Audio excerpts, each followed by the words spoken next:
অপর্ণাকে নিজের মধ্যে রাজনন্দিনীকে দেখে ভয় পেয়ে যায় অপর্ণা, অবাক হয়ে যায় আর্য।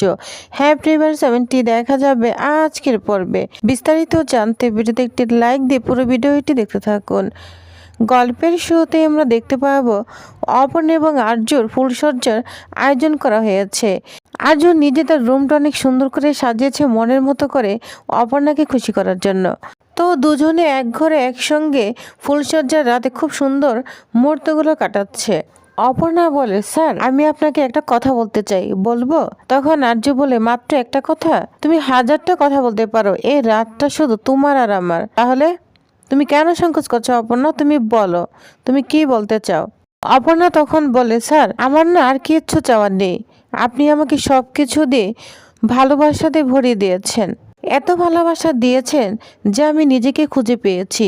আপনি আমাকে পরিপূর্ণ করে দিয়েছেন, কিন্তু ভয় হয় জানেন তো, আমি আপনার মতো করে আপনাকে ভালোবাসতে পারবো তো?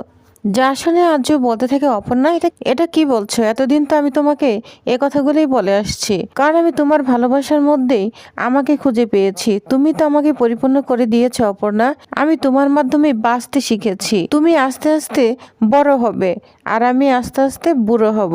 তখন অপর্ণা মুখে হাত দিয়ে বলে, আর এসব বলবেন না, অনেক বলেছেন, এসব আর শুনতে চাই না, বুঝতে পেরেছেন? তখন বলে, ঠিক আছে আমি আর বলবো না, তবে এই রাতে না আমি যদি তোমার কাছে কিছু চাই, তুমি দিবে অপর্ণা আমাকে? তখন অপর্ণা বলে, আপনি যদি আমার জীবনটা চান না, সে জীবনটাও দিয়ে দিব। তখন আর্য বলতে থাকে, তোমার জীবন আমি চাই না, কারণ তোমার জীবনের সাথে যে এখন আমার জীবন মিশে গেছে। আমি যে অনেক বছর বাঁচতে চাই অপর্ণা, তুমি বলো না আমি তোমার কাছে যা চাইবো তুমি শুধু সেটা দিবে কিনা? তখন অপর্ণা বলে, বলুন না স্যার, বলেছি তো, কি চান? তখন আর্য বলে, তুমি আমাকে আর্য বলে ডাকবে অপর্ণা। এটা শুনে তো অপর্ণা পুরোই চমকে যায়। আর তখন আর্যর ওইখান থেকে অপর্ণা উঠে দাঁড়ায়, বলছে, না না এটা না আমার দ্বারা হবে না, এটা কি করে বলবো, না না এটা আমার পক্ষে সম্ভব নয়। তখন আর্য বলে, কেন সম্ভব নয়? একবার বলো না অপর্ণা, আমি তোমার মুখ থেকে একটা বার শুনতে চাই। কিন্তু অপর্ণা কিছুতেই বলে না, খুব লজ্জা পেতে থাকে। তখন আর্য বলে, ঠিক আছে এইটাতে একটা জিনিস চেয়েছি তাই পূরণ করবে না, থাক লাগবে না। তো আর্য একটু মন খারাপ করে দাঁড়িয়ে থাকে। তখনই অপর্ণা আর্য বলে ডাকতে থাকে, এরকম 2-3 বার স্ট্রংভাবে ডেকেছে। তখন আর্য অত খেয়াল করেনি যেরকম ভাবে তাকে রাজনন্দিনীও ডাকতো। আর্য অপর্ণা ডাকে অনেক খুশি হয়ে যায়। তখন তার উপর দিয়ে গোলাপের পাপড়ি ছিঁড়াতে থাকে। তখনই হঠাৎ করে চোখ পড়ে অপর্ণার আয়নার দিকে। অপর্ণা তো চমকে যায়, আর্যকে একটা ধাক্কা দিয়ে সরিয়ে দেয়, বলছে, আমি কি দেখেছি? আমি কেন দেখলাম? ওই আয়নার মধ্যে আমি অন্য কাউকে দেখেছি, আমি নই অন্য কেউ। এরকম করতে থাকে। যা শুনে আর্য পুরোই চমকে যায়, বলছে, অপর্ণা তুমি কি বলছো? এটা তোমার মনের বল, আয়নাতে তুমি কি দেখবে? কই আমি তো দেখতে পাচ্ছি না। কিন্তু অপর্ণাকে কিছুতেই থামাতে পারছে না আর্য। অপর্ণা অন্যরকম করতে থাকে, অস্থিরতা হতে থাকে। অপর্ণা শুধু বলতে থাকে, না আমি বিশ্বাস করুন, বিশ্বাস করুন স্যার, ওইখানে আপনি ছিলেন, ওইখানে আমি ছিলাম না, অন্য কেউ ছিল। তখন আর্য বলে, কে ছিল? অপর্ণা বলে, আমি চিনি না, কিন্তু অন্য কেউ ছিল, আমি ছিলাম না। এরকম করতে থাকে। আর তখন আর্য তো অবাক হয়ে যায়, কিন্তু অপর্ণাকে বুঝতে দেয় না। হঠাৎ করে দেখা যায় তার ঘরে কাঁচটা ভেঙে যায়। অপর্ণা তো ভয়ে আর্যকে জড়িয়ে ধরে। আর আর্য তো বলে, অপর্ণা তুমি ভয় পেও না, আমি আছি, ঘরে কাঁচটা ভেঙে গিয়েছে। তখনই নিচে থেকে গুপি এবং দুলাল বলতে থাকে, দাদাবাবু রুম থেকে আওয়াজ হলো না? তখন এখানে রাজলক্ষ্মী চলে আসে। রাজলক্ষ্মী বলতে থাকে, কি ব্যাপার? আর্যর ঘর থেকে মনে হচ্ছে কোন একটা আওয়াজের শব্দ পেলাম। তখন ওরা দুজন বলে, হ্যাঁ ম্যাডাম, আমরাও শুনেছি। তখনই ওইখানে আর্য নিচে নেমে পড়ে। তখনই দেখা যায় রাজলক্ষ্মী গুপি আর দুলালকে বলতে থাকে, যাও তোমরা তোমার দাদার ঘরে যাও, কি হয়েছে দেখো। তখন দুজনই আর্যর রুমে যাবে। দরজা নক করতে থাকে, বলছে, দাদাবাবু আপনার ঘরে কি হয়েছে? ম্যাডাম তো আসতে বলেছে, কোনো সমস্যা হয়েছে? তখন বলে, হ্যাঁ হ্যাঁ আসো, এই কাজটা ভেঙে গিয়েছে, ঘরটা সুন্দর করে পরিষ্কার করে দাও। ঠিক আছে দাদাবাবু, আমি এক্ষুনি রুমটা পরিষ্কার করে দিচ্ছি। তখন ওইখানে রাজলক্ষ্মী চলে আসে। রাজলক্ষ্মী বলে, কি হয়েছে গুপি? তখন বলে, জানালার কাজটা ভেঙে গিয়েছে। আর্য বলে, মা হঠাৎ করে ঝড় এসে না জানলার কাজটা ভেঙে গেল, বুঝতে পারলাম না। তখন রাজলক্ষ্মী বলে, ঝড়ে কাজ ভেঙে যাবে? আমিও তো কিছুই বুঝতে পারছি না। তখন গুপি রুমটা পরিষ্কার করে দিবে। আর ওই মুহূর্তে রাজলক্ষ্মী বলে, অপর্ণা তুমি এরকম কেন করছো? তুমি এরকম করো না, আমি আছি তো, আমি আছি, আজও আছি, আমরা আছি, তুমি কেন ভয় পাচ্ছ? তখন রাজলক্ষ্মী গোপী এবং দুলাকে বলে, তোমরা ঘরে কাজগুলো সুন্দর করে পরিষ্কার করো, ঠিক আছে? ততক্ষণে অপর্ণা আর্য, চলো তোমরা আমার রুমে চলো। এদিকে অপর্ণা তো অস্থির হতেই থাকে আর বলে, আমি কি দেখছি, কেন আমি এগুলো দেখলাম, এরকম করতে থাকে। এদিকে রাজলক্ষ্মী তাকে একটা চাদরে মুড়ে দেয়, কারণ সে শীতে অনেক কাঁপছে। রাজলক্ষ্মী অপর্ণাকে সান্ত্বনা দেওয়ার চেষ্টা করে। তখন আর্যকে বলে, আর্য তুমি এখানে থাকো, আমি উপরে যাচ্ছি, দেখতে যাচ্ছি যে কাজ হচ্ছে কিনা, ঘরের মধ্যে কাজ তো ভেঙে গিয়েছে, দেখো আর কি করছে। তো রাজলক্ষ্মী আর্য রুমের দিকে যাবে, তখন ওই মুহূর্তে মানসী এবং অর্ক চলে এসেছে, কারণ তারা সেটাও ঠিকমতো দেখেনি। মানসী তার মাথা ধরেছে এই সতুনে, তাড়াতাড়ি অর্ক কিনে চলে এসেছে, কারণ সে অবশ্যই বুঝতে পেরেছে যে তার মাদার ইন ল অবশ্যই কোনো প্ল্যান করেছে, কারণ তার প্রিয় বউকে না পাঠিয়ে আমাদেরকে পাঠালো, অবশ্যই কোনো রহস্য রয়েছে। এই জন্য অর্ককে নিয়ে ইভেন্ট না দেখে তাড়াতাড়ি চলে এসেছে। এসে দেখে অপর্ণা কেমন যেন অবস্থায় বসে রয়েছে এবং নতুন শাড়ি সাজগুজ করা। তখনই তো মানসী বুঝে গিয়েছে ওদের ফুলসজ্জার আয়োজন করেছে। বলছে, মাদার ইন ল, অপর্ণার কি হয়েছে, খুব সুন্দর করে সাজগুজ করছে, ফুলসজ্জার আয়োজন হয়েছে নাকি, আর তাছাড়া এমন করছে কেন? তখন রাজলক্ষ্মী বলে, মানছি তোমার না মাথা ধরেছে, যাও তুমি রুমে যাও।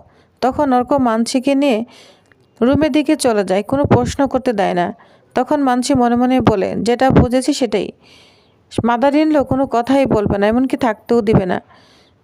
সে সব সময় শুধু কোনো না কোনোভাবে শুধু আমাকে পাশ কাটিয়ে চলে যেতে চায়, কিন্তু আমি তো জানবই এর কী রহস্য রয়েছে। এটা বলে সে ওইখান থেকে চলে যায় অর্কের সঙ্গে। এই বলে রাজলক্ষ্মী ওইখান থেকে চলে যায়। অন্যদিকে আর্য অপর্ণার অবস্থা দেখে তো অবাক হয়ে যাচ্ছে। তখন আর্যর মনে প্রশ্ন ওঠে, ও কি দেখেছে? ও প্রায় বারবার শুধু একই কথা বলছে, সবই ওর মনের ভুল।